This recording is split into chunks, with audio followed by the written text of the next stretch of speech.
So the first type of summer activity that a lot of students do practice is summer programs. Summer programs can be hosted by colleges and universities. Some call it pre-college. Some are just a 2-week program. Some are a summer-long program. It depends on the university.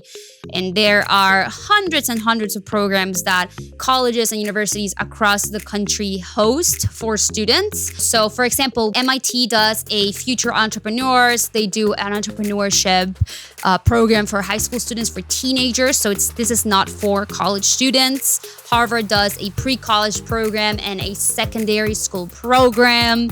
UCLA, University of California, Los Angeles, does a Future Lawyers, so a summer program for students who are interested in studying law.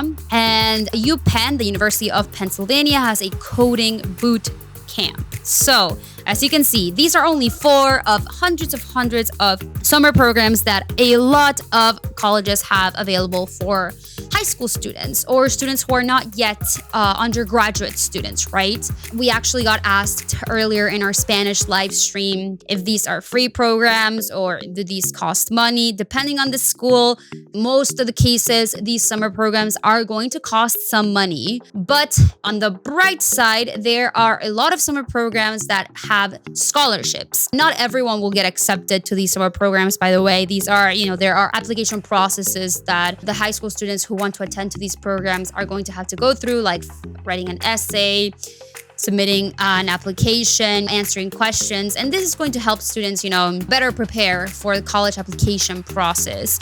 And it's going to be kind of like a nice way for students who eventually are going to be applying to college to practice what it's like to apply for college, because your student is going to have to be sending in an application. So the summer programs are most likely going to have some sort of application process. There are some summer programs that offer scholarships, so they might not be as expensive for some students.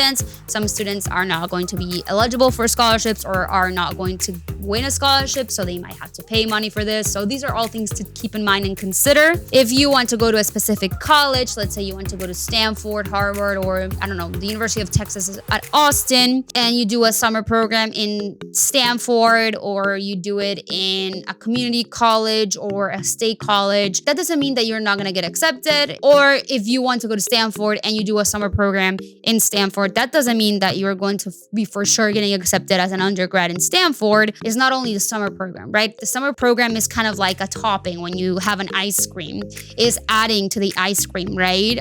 It's what's important. It's obviously your application as a whole, what you did in high school, what your student did in middle school, what your student is doing in high school, their grade, GPA, if the school that they're applying to requires standardized tests, that's also going to matter. But, adding these summer activities, it's going to be like adding more toppings to your favorite ice cream. I hope you like that metaphor right there. But definitely keep that in mind. And yeah, that's one type of summer activity, which is summer programs, pre-college, things like that a lot of colleges offer. Now, another type of summer activity that your students could be practicing this summer is